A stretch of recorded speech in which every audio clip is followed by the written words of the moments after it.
자, 오늘은요, 요한복음 1장 40절에서 42절의 말씀을 가지고요, 안드레와 베드로라는 제목으로 우리 하나님 말씀 함께 나누도록 하겠습니다. 자, 오늘 우리에게 주신 하나님의 말씀을 우리가 잘 이해하기 위해서 저번 주에 예수님을 만난 두 명의 사람이 누군지 좀 확인을 해봐야 돼요. 여러분 혹시 기억나십니까? 이거 기억하시면 천재인데. 두 명. 한 명은 요자로 시작하고 한 명은 안자로 시작합니다. 맞춰볼까요? 예, 바로 요한과 안드레였어요. 기억나죠? 예수님 만나서 랍비여 어디 계시오니까 주소 물어본 게 아니라 예수님 당신 누구십니까? Who are you? 이런 질문이라고 했죠. 그러니까 예수님이 그거는 저 사람한테 물어봐라. 그게 아니라 네가 직접 와서 봐라. 예수님이 원하는 신앙은 수동적으로 누가 막 시켜가지고 억지로 다른 사람 통해서 그게 아니라 내가 직접 예수님을 만나서 적극적으로 능동적으로 예수님 따라가는 신앙을 예수님이 원하셨기 때문에 와서 보라. 이렇게 말씀하셨다는 거 우리 나눴죠. 근데요, 여기 안드레의 형제가 한 명 있었습니다. 그게 누구냐면 여러분들 너무나 잘 아시는 익히 몇 번 들어봤을 법한 유명한 사람, 바로 베드로였어요.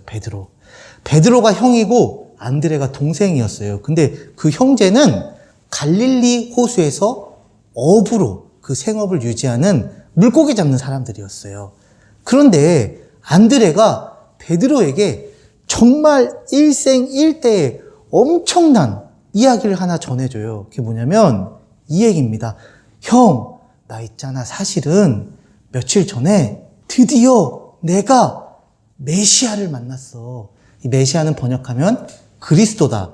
그리스도의 뜻은 하나님께서 선택한 사람, 하나님이 택하신 사람, 하나님께서 기름 부으셔서 세운 구세주이자 왕, 그런 뜻이거든요. 형, 내가 그분을 만났어. 야, 진짜야? 누군데? 그분이 누구냐면 나사렛에서 오신 예수님이야. 형 있잖아. 조만간 내가 형 예수님 만나게 해줄게. 이렇게 얘기한 거예요. 아니나 다를까 안드레가 형 베드로의 손을 이끌고 드디어 예수님을 만나러 간 거예요. 베드로가요, 정말 일생일대의 엄청난 만남, 바로 예수님을 만났어요. 그러니까 예수님이 그 베드로를 보고 딱, 야, 네가 베드로였어? 야, 안드레한테 얘기 많이 들었다. 그래, 많이 들었는데 우리 앞으로 잘 지내보자. 라는 그런 인사치레의 말을 하는 게 아니라 엄청난 이야기를 해요. 당시에는 도저히 베드로가 이해할 수 없는 그런 이야기. 뭐냐면 내가 요한의 아들 시몬인데 장차 게바라 하리라. 이게 무슨 말이냐면 사실 우리는 베드로라고 알고 있잖아요. 근데 베드로는 본명이 아니었어. 본명이 뭐냐면 시몬이야, 시몬. 근데 당시의 사람들은 누구누구의 아들 누구, 이게 그냥 이름이었어요. 이름. 그래서 이 시몬의 아버지가 요한이었어요. 그래서 이름이 요한의 아들 시몬이었어요. 원래 그게 베드로의 본명이야. 근데 예수님이 너 이제부터 요한의 아들 시몬 아니다. 내가 너를 게바라고 할 거야. 내가 너를 게바로 만들 거야.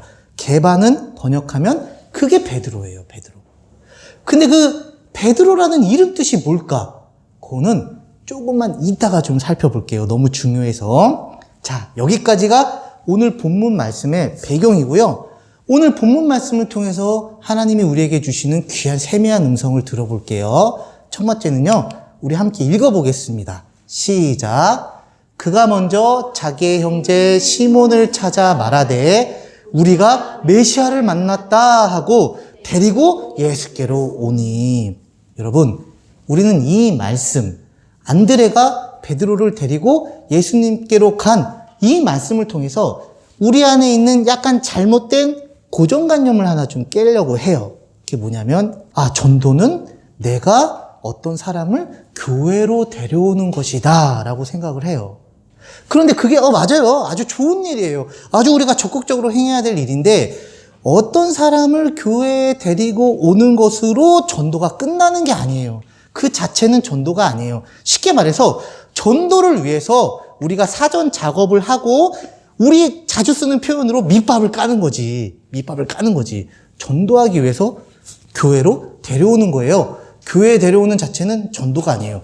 전도는 뭐냐? 안드레가 베드로에게 했던 그게 바로 전도예요. 예수님에 대해서 이야기를 해주고 그 사람을 예수님께로 데려가는 거예요. 그러기 위해서 아주 좋은 수단이 교회로 데리고 오는 거죠. 그래서 교회로 데리고 오는 거예요.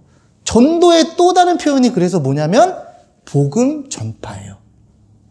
예수님이 누구신지, 그리고 예수님의 십자가와 부활의 복음이 그걸 믿기만 하면 우리에게 어떤 선물이 오는지 예수님에 관해서 그 사람에게 얘기해 주는 게 전도예요. 그런데 이제 꼭 그 사람이 반드시 우리 교회에 오느냐? 그러지 않을 수도 있잖아. 그러면 전도를 못한 거야? 아니야. 전도한 거야. 그 예수님의 십자가와 부활의 복음을 전하는 것, 안드레가 베드로에게 했던 그것이 전도다. 그런데 그렇게 전도했는데 너무나도 감사하게 그분이 우리 교회에 와서 우리와 함께 신앙생활하면 금상첨화죠. 그러나 그 사람을 교회에 데려오지 못했다고 해가지고 난 전도 못했어. 그게 아니라 전도는 예수님이 누구신지, 그분의 메시아 되심, 그리스도 되심, 그분의 십자가와 부활의 복음, 우리가 자기 죄를 회개하고 그 십자가와 부활의 복음을 믿으면 난 죄인에서 하나님의 자녀로 거듭나는 구원받고 영생받고 나중에 하나님의 나라를 기업으로 상속해서 천국에 가고, 그 놀랄만한 하나님의 은혜의 선물을 얘기해주고 전해주고 예수님께로 데려가는 게 전도라는 거 여러분들 꼭 잊지 마시기 바랍니다. 자, 그 다음에 두 번째는요. 내가 요한의 아들 시몬이니 장차 개바라 하리라. 이 부분을 조금 집중적으로 나눠볼게요. 자, 너가 이 세상에서는 요한의 아들 시몬으로 태어났어. 그지? 근데 너 지금 나 만났지?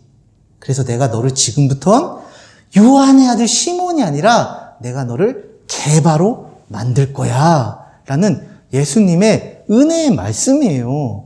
근데 이 개바가 뭐냐? 아까 설명해 준다고 했죠? 이 개바는 뭐냐면 하나님은 우리의 반석과 피난처가 되십니다. 오직 그만이 나의 반석이시오 나의 구원이시오 나의 요새시니 내가 크게 흔들리지 아니하리로다. 이 말씀 속에 담겨 있어요. 뭐냐면 반석이란 뜻이에요. 반석. 페트로. 그거를 우리나라 말로 쉽게 이렇게 번역을 해서 베드로라고 한 거예요. 이 조그마한 돌멩이 정도 수준이 아니고 엄청나게 큰 바위가 아니라 엄청난 돌산, 그 요새와 같은 돌산. 자, 이 반석 속으로 들어가 봐요. 하늘에서 우박이 떨어지고 비바람이 치고 눈보라가 치고 폭풍우가 몰려온다 할지라도 이 반석 안에 들어가면 끄떡없어요. 저 반석이 지켜주는 거야. 그러니까 이 시편 기자가 그 반석을 보면서 하나님은 우리의 반석이시다. 저 반석과 같이 우리의 피난처요. 우리의 요새, 우리를 구원하시고 우리를 보호하시는 분이다 라고 찬양을 올린 거예요. 저런 반석으로 앞으로 요한의 아들 시몬 너를 만들어줄게, 이 얘기예요. 자, 무슨 얘기입니까? 내가 너 있잖아. 너 요한의 아들 시몬으로 태어났기 때문에 넌 죄인이야. 너희 부모님에게 죄를 유전받고 태어난 죄인이야. 근데 내가 너를 위해서 십자가를 지고 부활의 복음을 성취할 거야. 그래서 내가 너를 내 복음을 통해서 죄인으로서 죽고 하나님의 자녀로 내가 너를 구원할 건데 어떤 자녀냐면 바로 이 반석 대신 하나님을 그대로 닮은 믿음의 반석과 같은 하나님의 자녀로 내가 너 만들 거야. 거기서 끝나는 게 아니라 이 반석과 같은 믿음을 너에게 만들어가지고 너를 통해서 내 십자가와 부활의 복음을 많은 사람들에게 전하는 나의 제자이자 사도이자 일꾼으로 너 만들 거야. 이 얘기예요. 와우! 정말 놀랄만한 예수님의 그 말씀 아닙니까? 그래가지고 이러한 예수님의 모습을 한 구절로 표현한 성경 구절이 있어요. 자, 요거는 우리가 한번 읽어보겠습니다. 시작. 우리는 그가 만드신 바라 그리스도 예수 안에서 선한 일을 위하여 지음을 받은 자니 이 일은 하나님이 전에 예비하사 우리로 그 가운데서 행하게 하려 하심이라. 요한의 아들 시몬을 장차 하나님을 닮은 반석과 같은 그분의 자녀이자 일꾼으로 만드시는 예수님의 그 은혜가 이 한 구절에 그대로 나와 있죠. 우리는 그가 예수님이 만드신 바입니다. 예수님의 안에서, 그러니까 그리스도 예수 안에서 예수님의 십자가와 부활의 복음 안에서 선한 일을 위하여 지으심을 받은 자예요. 하나님의 자녀로 구원받았을 뿐만 아니라 하나님의 그 은혜의 복음을 위한 일꾼으로 우리가 만들어졌다는 거예요. 예수님 안에서. 베드로처럼 저와 여러분 마찬가지란 얘기예요. 그런데 여러분, 우리는 그가 만드신 바라 했죠. 저 만드셨다라는 게 무슨 뜻인 줄 알아요? 바로 포이에마라는 뜻인데요. 이 뜻이 뭐냐면 작품이에요. 작품. 무슨 얘기예요? 베드로뿐만 아니라 저와 선생님과 여러분 모두 우리는 예수님의 작품이라는 거예요. 예수님이 지금 이 순간도 우리가 느끼던 느끼지 못하던 우리를 하나님의 작품으로 만들고 계신다는 거예요. 여기 작품들 다 있는 거, 작품. 나도 작품, 너도 작품, 우리 모두 하나님의 작품. 그래가지고 여러분 소시적에 주일학교 유초등부 시절에 이거 찬양했어 안 했어? 했어 안 했어? 이거 몰라요? 몰라요 이거? 흙으로 빚어서 생기를 불어넣어 살아 숨쉬는 몰라요 여러분이 몰라요? 걸작품이라는 찬양이 있어요. 우리 유초등부 아이들 율동하면서. 근데 여기 봐봐요. 나는 걸작품. 하나님의 최고의 작품. 근데 나뿐만 아니라 너도 걸작품. 하나님의 최고의 작품. 여러분 꼭 기억하세요. 우리는 하나님께서 만드신 바, 바로 하나님의 걸작품이라는 것을 여러분들 잊지 마시기를 축복합니다. 그래서요, 여러분, 텔레비 보면서 아이돌 막 나오죠? 그 아이돌 스타 보면서, 야, 쟤는 저렇게 예쁘고 잘생겼고. 근데 거울을 보면 나는 뭐야, 이게. 우리 집 꼬라지는 이게 뭐야. 나는 이렇게 공부 열심히 하는데 왜 이렇게 공부가 안 돼? 야, 나는 진짜 도대체 뭐 하는 거야? 왜 태어났어? 맞아요, 틀려요? 속는 거야, 속고 있는 거야, 지금. 아니야, 나는 하나님의 걸작품이야. 이해 가요? 우리가 그 사람들 부러워할 필요 없어. 도리어 그 사람들이 우리를 부러워해야 돼. 왜? 우리는 천하를 줘도 바꿀 수 없는 그 하나님의 아들 예수님과 바꾼 사람들이야. 우리를 작품으로 만들기 위해서. 누가 누굴 부러워해야 되는데 부러워할 필요 전혀 없어요, 여러분. 우리는 하나님의 뭐다? 포이에마 걸작품이에요.